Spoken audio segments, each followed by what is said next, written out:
The Seahawks 2023 schedule has officially been revealed. It's time for some instant reactions. Dallas Cooper and I are going to be dishing them out here on our Thursday edition of Locked On Seahawks. You are Locked On Seahawks, your daily Seattle Seahawks podcast. Part of the Locked On Podcast Network, your team every day.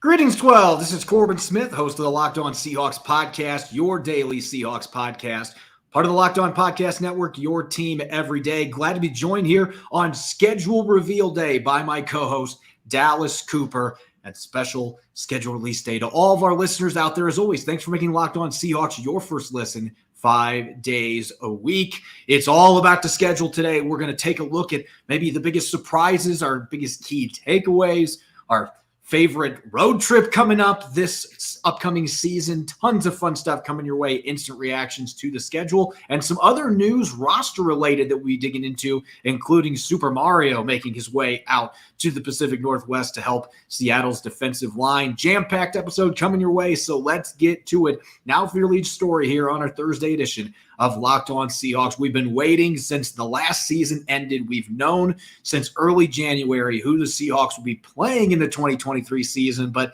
Dallas, now we officially know when they will be playing those teams with the schedule coming out today. And if you're like me, you like to play the role of pieces before they actually release the schedule. And I was busy doing that on social media all day today. Had almost all the games nailed before the reveal, just a few of them that I didn't quite get before 5 p.m. Pacific time. And Dallas, looking at this schedule, I know you were really excited about these first 6 games on Seattle's schedule. Seattle's actually opening in the NFC West. It's been a few years since they've done that. Week 1 at home against the Rams, then going to Ford Field to take on the Lions in week 2, another home game against the Panthers in week 3.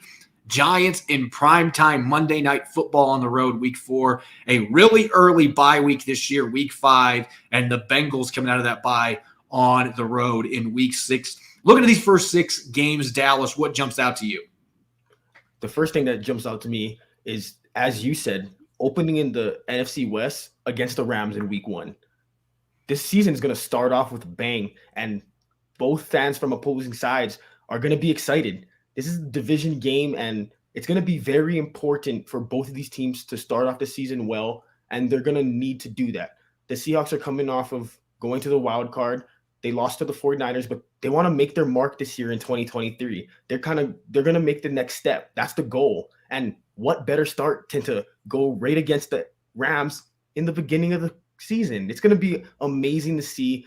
And especially with Geno at quarterback, the new revamped offense, Witherspoon coming in on defense, it's going to be extremely exciting in week 1. Yeah, and really it's a unique revenge game because Bobby Wagner played most of his career for the Seahawks, and then he goes to the Rams for a year, and now he's back in a Seahawks uniform. So you could look at it from that sense that maybe there's a little bit of a revenge game factor there. But I always love it when there's an NFC West game to open the season. I know a lot of fans disagree with me on that, but that certainly jumped out to me. I have to look at the week 5 bye, and I hate to say it because this is something that I was not hoping I was going to be right on, but that was one of the things I predicted on yesterday's show that actually came true. I predicted week 5 as a bye, and one of the reasons I did is because they had a late bye week last year, and that seems to be something that's kind of like a roller coaster year to year, and so I expected an earlier bye week. Week 5, though, especially with a 17-game schedule, that's pretty early. So that's going to be something to watch when the Seahawks get into the second half of the season when they're playing a bunch of games in a row.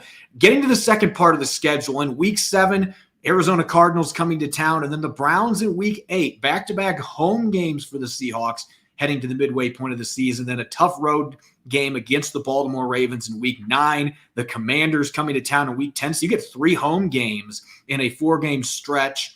And then week 11, the Rams on the road, and then another home game on Thanksgiving against the 49ers coming in prime time. It's not going to be at San Francisco, so if they win, they won't get to eat turkey at midfield in San Francisco. But still, a great opportunity for the Seahawks to get a big division win in prime time on Turkey Day. What are your thoughts on those 6 games in the middle of the schedule? 4 home games out of 6 there, a very home-centric middle of the Seahawks schedule. I know it's very home-centric, as you just said, but I'm going to go to one of the few road games in that stretch. Let's go to the Ravens. And this is going to be an extremely important game, as what has been the whole thing this offseason? Run defense. The Seahawks have been needing to fix the run defense, and there's not much better test than Lamar Jackson at the helm against the Seahawks. They're going to need to stop Lamar Jackson, and it's going to be very interesting to see how do they do that. One of the best rushing quarterbacks in the league. Ravens have continuously had one of the best rushing offenses, gap scheme, zone scheme. It really doesn't matter. They've been executing along their offensive line, well for the past couple of years.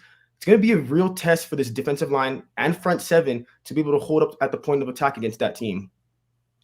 You're going to have to deal with some bumps and bruises there for a few weeks because Nick Chubb is going to be coming to Seattle the week before that. You know the Cleveland Browns like to run the football. Then you got to deal with the Ravens rushing attack and Lamar Jackson. And then a couple games after that, the 49ers come to town. I mean, there are a lot of really good running football teams in that meat of the schedule. And so the run defense better be much improved from a year ago, or that could be a really difficult stretch for the Seahawks. Looking at the closing 6 games of the season, this is what's really fascinating about the schedule. And some listeners are going to be looking at this thinking, why are the Seahawks playing back-to-back Thursday night games? But this has become normal for the NFL for teams that play on Thanksgiving.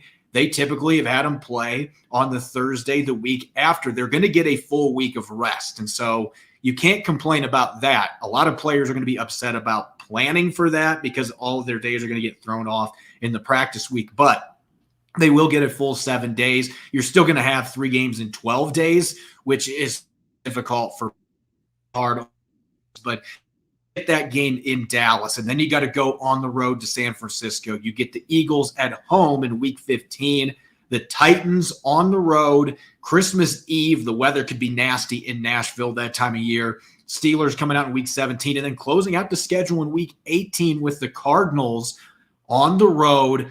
I know that a lot of fans don't like that, finishing up in the house of horrors that is State Farm Stadium. But looking at those last 6 games, what stands out to you to close out the season, Dallas?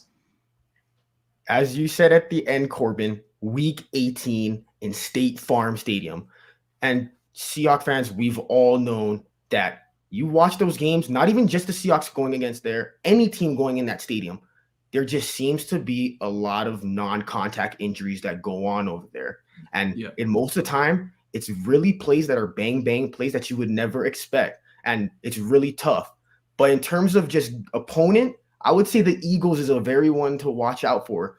Going into the defending NFC champs, this is the test that they want to put themselves up against. The goal isn't just to make the playoffs. The goal is to make something happen and go for a Super Bowl. Now, what better test than the team that made it out of your conference this past season? Yeah, and it's far enough away from the playoffs that you aren't necessarily one of those cases where it's a tune-up in week 18, and then you're playing against the Eagles again a week or 2 later. You're going to have a little bit of a gap in there, but at the same time, you'd expect the Eagles are going to be clicking on all cylinders at that point. You hope the Seahawks are clicking on all cylinders at that point. So there are some really fun games there at the end of the schedule. I know that there have been a lot of fans bummed. They were hoping the Nashville game, the Titans game, was going to be a little earlier in the season, but that should be a fun game on Christmas Eve. The Steelers coming to town the week after. I think Pittsburgh's going to be one of the most improved teams in the NFL. So I would circle that one as one to watch, where it could be a potential matchup between 2 playoff teams as well when the Steelers come to town. So a lot of really fun games. We're going to have a chance later in the show to dive into some superlatives from the schedule and dig a little bit deeper in our thoughts on what we think about this year's schedule and what was deemed unfair, which areas could benefit the Seahawks. We're going to have a lot of fun with that discussion. But first, coming up next, the Seahawks on scheduling day decided to get a little bit busy. A few roster moves of note, including adding a veteran defensive lineman. That should fire up Seahawks fans. We're going to get to Super Mario coming to the Pacific Northwest coming up next year on our Thursday edition of Locked On Seahawks. This episode is brought your way by Built Bar. If you're looking for a delicious snack but don't want all the sugar and calories, then you need the best tasting protein bar ever, and that's the Built Bar. You've got to try them. If you're like me and you want to make healthier snack choices but don't want to compromise on taste, Built Bars and Built Puffs are the perfect solution. Healthy, they taste amazing, and they have incredible macros. 100% real dark chocolate and incredible flavors such as churro, peanut butter brownie, and cookies and cream. Just 130 calories, 4 grams of sugar, and a whopping 17 grams of protein. And now you don't have to wait at home for a box to get shipped to you. For years, we've been talking about ordering Built Bars at Built.com, but now you can get them at your local Walmart or Sam's Club, and you can get your specialty flavors still at Built.com. That's right. Head over to your nearest Walmart today, walk to the pharmacy section, and grab yourself a box of Built Bars. You can get a 4-bar box of cookies and cream, double chocolate or coconut puff. And if you're close to Sam's Club, run in and get a 13-bar box with other hit flavors, including brownie batter puff and churro puff. You can thank me later.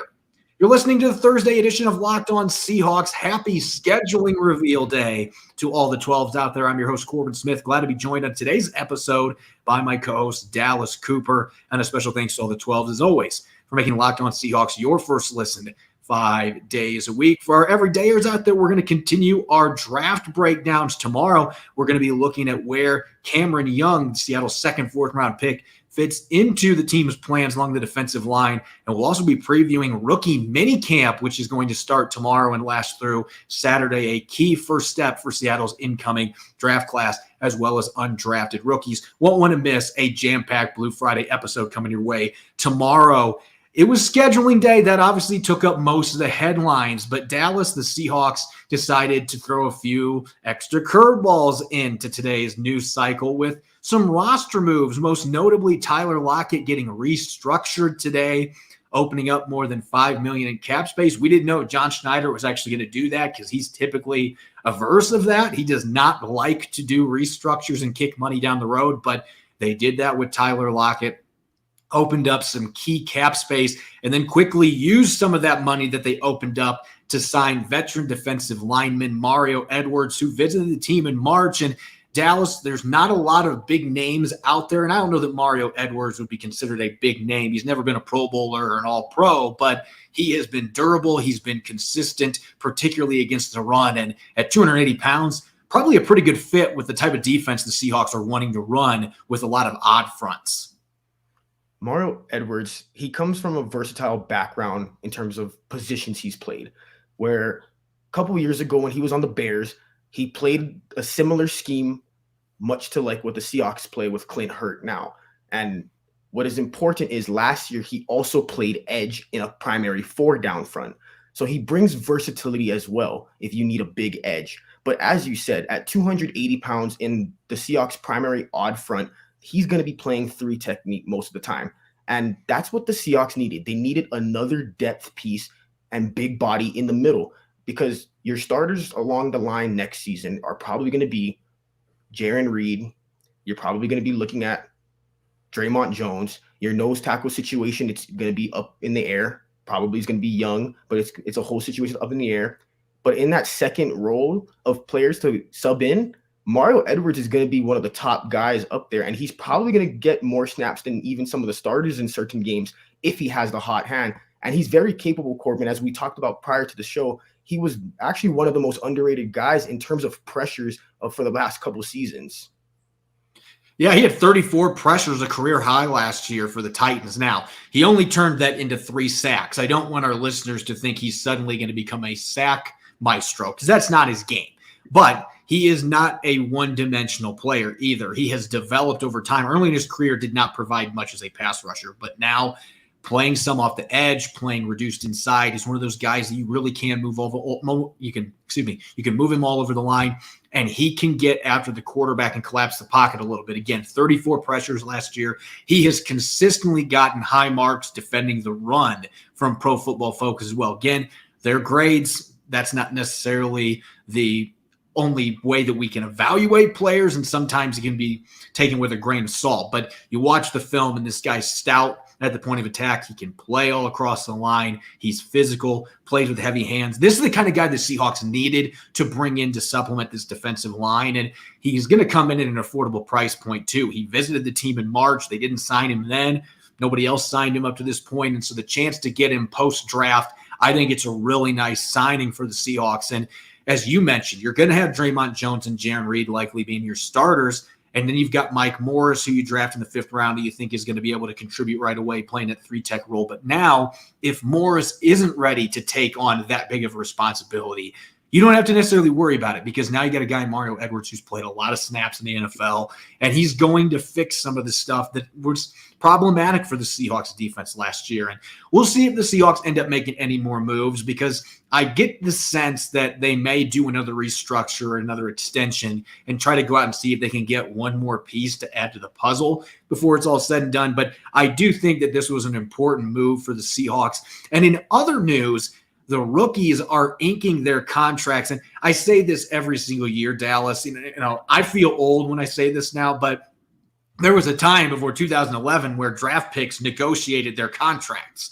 And back in the day, guys like Sam Bradford got paid huge bucks before they ever even stepped on the field. And now with the newer CBAs, these guys get slotted contracts, and you don't have holdouts for rookies very often, at least. There's occasionally a rare instance where a player has some issues they're trying to work out, and they might miss a few practices to open camp. But now you're seeing guys get signed much quicker, and the Seahawks have already signed 6 of their 10 draft picks, including today the announcement that Jackson Smith and Jigba, one of their first-round picks, has signed up. And it's just really exciting that these guys are going to be under contract before rookie minicamp even gets started. The guys that aren't will have to sign a waiver to be able to participate this weekend. But it looks like the Seahawks are going to have most of their rookies locked up, which I think is a big deal going into your offseason program. And that's what made the Lockett restructure so important. To be able to have the cap space, to be able to sign all these rookies. And not just that, Corbin. Morris, as you said, as a 3 technique, you wanted him to get snaps in his rookie year. But now, because you did that with Tyler Lockett, you restructured, you now have the money to get a guy like Mario Edwards, who can now take some snaps away from those rookies, and you don't have to rely on them completely. And as you said, there could be a couple other moves on the horizon, kind of like extending Uchenna Nwosu, maybe even a post-June 1st Disley trade. That could open up a lot of cap room potentially. But that's just looking a little too far forward. But right now, I think that with that, the rookies are going to be signed, and it's really exciting. As you said, 4 to 5 years under contract, and you have them. The potential is endless with this roster because of how young they are with the mix of veterans. It's a great job by John Snyder this offseason, and Pete Carroll's going to have a great amount to work with this season. Yeah, and as I said, getting these guys on the field under contract is a big deal, because you don't want to get in a situation where you get into OTAs and guys are not able to take the field because they're not under contract, or training camp the way that it used to be. There were plenty of holdouts at the beginning of training camp for rookies. You don't have to deal with that issue now with there being slotted contracts, and all the teams benefit from that. And I think the rookies benefit from it. Some would argue, hey, these guys are top 5 picks. They deserve to be able to negotiate, but you've never played it down in the NFL. And there are plenty of guys that get picked that early that don't end up meeting expectations, and they still make big money. So I like the system in that sense, the way that it is. There's some other stuff, the way that it's structured with contracts, that I don't necessarily agree with, but I think that has been a really good change for the NFL. And that allows the Seahawks to get these guys on the field, and especially when you can get your first-round pick signed this quickly. We'll see if Witherspoon's contract is going to be coming down the pipeline. But as you mentioned, with that restructure for Tyler Lockett, that put the Seahawks in a position where they could get all their rookies signed and still have almost $2 million extra available to sign a veteran. I would say that was earmarked for Mario Edwards. They can make a few other moves if they want to open up more space to try to add a couple more veterans to this roster. But now they're in good shape to get their rookie signed, and you still were able to go out and get that extra veteran piece that I think can play a lot of snaps and play good football for you in Mario Edwards. Let's get back to the schedule now, shall we? It's schedule reveal day all across the NFL, truly an unofficial holiday for football and really sports fans in general. And we were all waiting all day long to see the official schedule come out. And as we talked about at the beginning of the show, you open up with the NFC West in week 1, the Rams coming to town to Lumen Field to open the season, then a tough road game in Detroit at home against Carolina. First primetime game is week 4, the Giants on the road, Monday Night Football, a very early week 5 bye, followed up by a tough road game against the Bengals. Looking at the rest of the schedule, Arizona and Cleveland in week 7 and 8 coming to Lumen Field. The Ravens on the road week 9, another home game against the Commanders week 10, the Rams rematch on the road, SoFi Stadium. Looking forward to the delicious brunch that they serve in the press box. That game is coming up in week 11. And then Thursday night football, 2 weeks in a row. One at home against the 49ers and another one on the road against the Cowboys the following week. They close out with a road game against the 49ers, and then they've got the Eagles at home, Titans on the road, Steelers at home, and then going to dreaded State Farm Stadium to close out the season in week 18. So let's get to our superlatives, shall we? Some instant analysis, some insight on this schedule. And we got to start with the most important one here, Dallas. What game are you looking at as the most anticipated game on Seattle's 2023 docket? I'm going to be a little weird here. This is not a division opponent, but I'm going to go with the Eagles. And the reason that the Philadelphia Eagles are my most anticipated game is because, like I said prior, what's the better test to see what your team is up against or where your team is at? Going up against the NFC champions of the season prior, or in this case, right before this, the NFC champs, Philadelphia Eagles, you want to go against them and see where you're at. Jalen Hurts. They have all these Georgia players. You know the joke. It's pretty much like Athens in Philadelphia over there. They have 6 or 7 Georgia players just along their defense. And Philly has the talent, clearly. Challenged Mahomes in the Super Bowl and made it tough on him. If the Seahawks can snake a victory away in week 15 and really show the NFL that they can compete, it's really going to open a lot of eyes. And truly, for me, I think they will. That game was my runner-up just because of who we're talking about them playing against. And the Eagles were one of the teams that I said improved the most this offseason. That's scary considering they almost won the Super Bowl last year. So that was on my short list. But I've got to go with Turkey Day against the San Francisco 49ers, your most bitter rival, the team that swept you in the regular season and the playoffs last year. Your first chance to beat them is at home under the lights in prime time on Thanksgiving. Very bad matchup. Fan. A little bit of revenge against the 49ers in a holiday setting. It would be a perfect situation. Everybody remembers when they won in Santa Clara and they were able to eat turkey legs at the midfield logo. They won't get to quite enjoy that same feeling because they'll be at home, but you get to eat your turkey in front of the home crowd. That's certainly going to be something they're going to be hoping they can achieve. And so that is the game that I'm most excited about that's on Seattle's schedule. Just the chance to get revenge and playing on Thanksgiving against your number one rival. I think that one's going to be a lot of fun. What do you think was the biggest surprise from this schedule for the Seahawks? For me, the biggest surprise was the back-to-back Thursday night football games. And as you said before, this is more common now. But still, seeing that on the schedule when it first comes out, it's scary to think about. And as you said, 3 games in 12 days. No matter how you want to put that on, how you want to arrange it, that is tough on the human body. And it's going to be very interesting to see how the players are going to be able to come back from each game, or even how the practice scheduling is going to be. Is the practice is going to be a lot lighter due to the heavy load that they're taking in that minimal amount of time? It's going to be very interesting to see. So that, to me, has got to be my biggest surprise, the back-to-back Thursday night football games. I'm just stunned they didn't have a Sunday night football game. You know, I actually predicted that they'd have only 3 primetime games, and that's how many they end up getting. But I thought at least one of those would be a Sunday night game. But instead, they get those 2 Thursday nighters, as you mentioned. That caught me off guard. Bobby Wagner and Quandre Diggs were talking on social media about, you know, we don't want this. Let's hope there's not back-to-back Thursdays. But that's the way the NFL has been doing it the last couple of years. So now the Seahawks are going to have to deal with that in week 12 and week 13.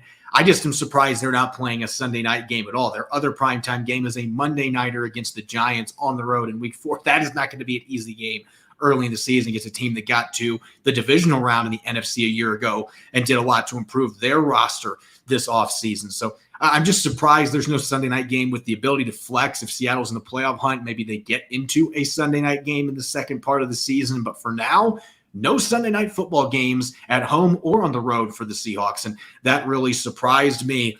Let's talk best QB matchup. There's some really good quarterbacks on Seattle's schedule. What is a game that stands out to you that you cannot wait to watch the quarterbacks duel? I talked about this prior, but Geno Smith versus Lamar Jackson. You got a former league MVP, Geno Smith going against him. Both offenses are going to be electric with a bunch of weapons there. It's going to be an exciting game to watch. You know, both quarterbacks are probably going to have great games. Lamar, you never know. Lamar could go off for 150 rushing yards and 3 touchdowns. That's just how great of a guy he is. The Seahawks obviously wouldn't want that to happen, but it's going to be a really great matchup. And especially with the Ravens' new look offense, especially with their new offensive coordinator supposed to be going a little more pass heavy, it's going to be fun to watch and be a very interesting matchup between both of those quarterbacks. I'm going to stay in a matchup against an AFC North opponent because I think that is one of the best divisions in the NFL.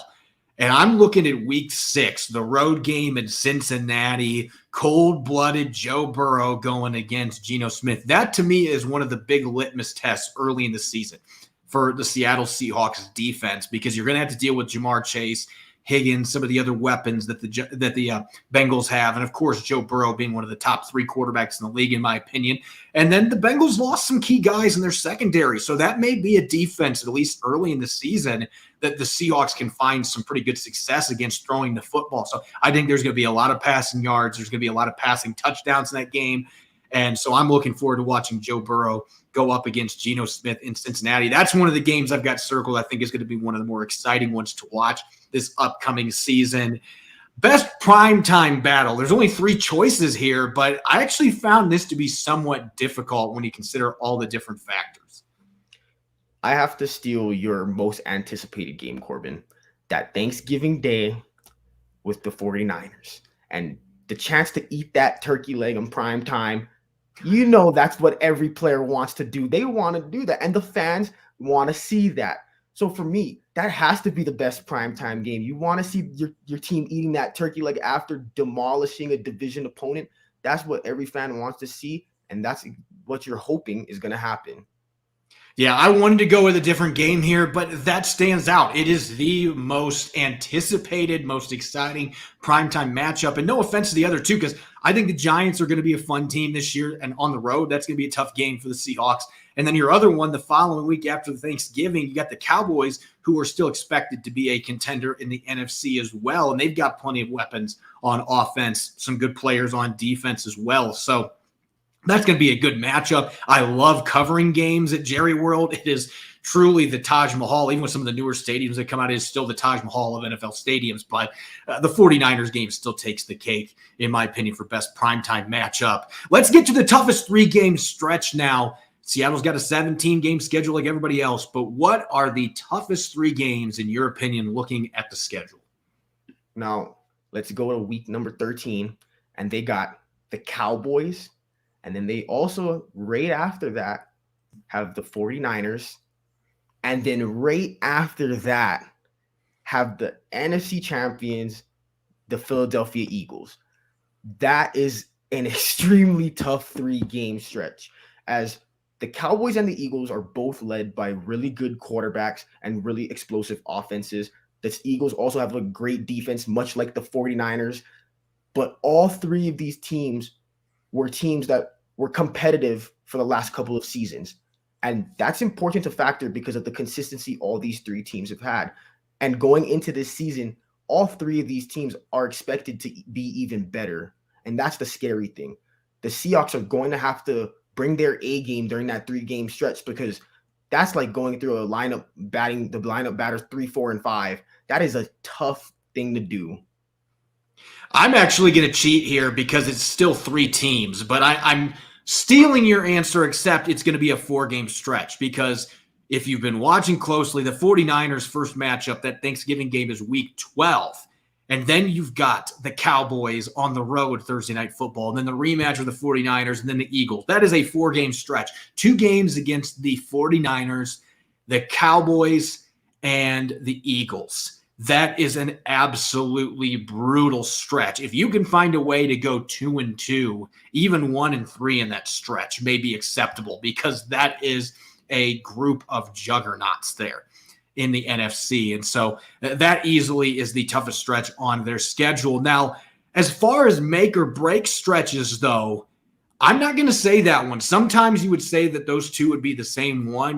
This is the toughest segment of the schedule. If they can go this record, then they've got a really good chance. But I'm looking after that, Dallas, on Seattle's schedule. And even though those 3 games you mentioned, Cowboys, 49ers, Eagles, that is a murderer's row for the Seahawks to deal with. The last 3 games are all teams that I believe the Seahawks can beat. Now, I do think the Steelers are going to be much improved, but still, you're at home week 17. The Titans are a team that I think are in the midst of a transition right now. They've still got some good players, but they've lost a lot of talent. That's a tough road game, no doubt, but it's a game I think the Seahawks can win. And then the Cardinals are expected to be a rebuilding team this year. You get them on the road.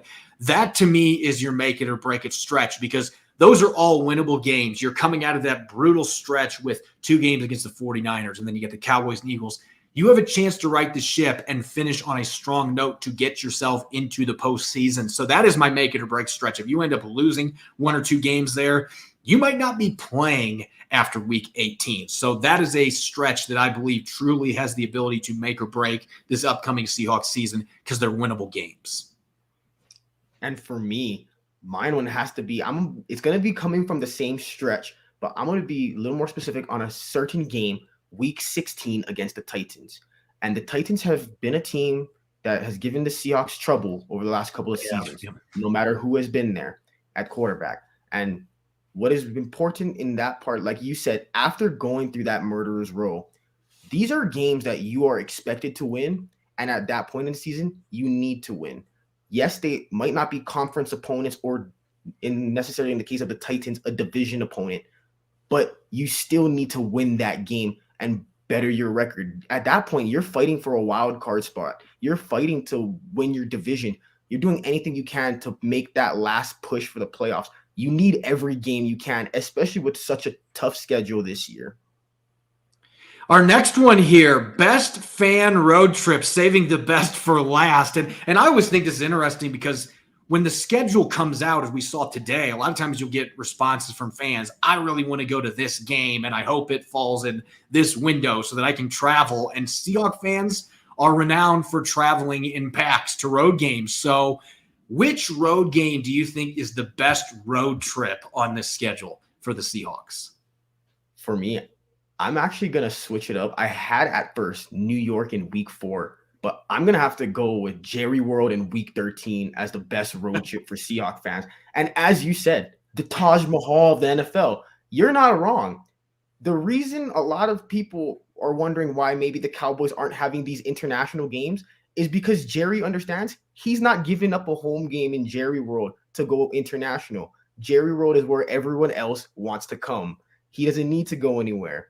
And that's the reason at the end of the day, Jerry World is the mecca of NFL stadiums. Yes, there's new ones, SoFi and all these new ones, but Jerry's one, I think, is still the best. Massive screen that punters still hit occasionally with the football. As a reporter, they have the best press box, hands down.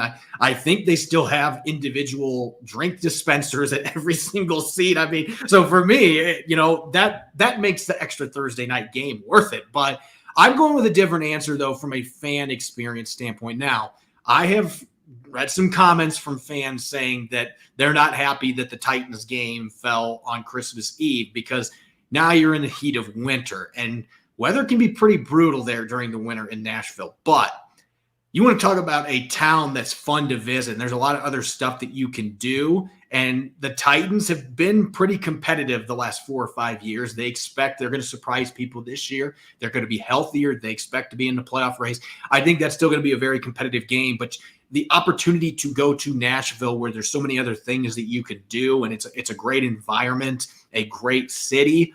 I just think that one jumps out. If you're looking for the ultimate road trip as a fan, where you get to see a game, and you've also got a lot of other stuff that you can do as well, really have a fun family vacation out of it, I actually think the best road trip on Seattle's schedule is Nashville. And this one I'm looking forward to, because I have actually never been to Nashville. I know my wife and I are hoping to go a few days before the game so we can enjoy doing a few things, sightseeing around the city. So that would be the one that I would say from a fan experience that I think would be the best road trip on Seattle's schedule. As always, you can follow me on Twitter at Corbin Smith NFL. You can follow Dallas at Dallas C. Cooper. Subscribe and follow Locked On Seahawks on YouTube and other outlets such as Apple Podcast and Stitcher. Coming up on our Blue Friday episode, we're going to continue looking at the schedule. We've got our draft breakdown on Cameron Young, the fourth-round defensive tackle, and we'll be taking a step back and we'll be looking towards the rookie minicamp, what to watch as the Seahawks hit the field at the VMAC on Friday and Saturday. You won't want to miss it. Thanks for listening in. Go Hawks.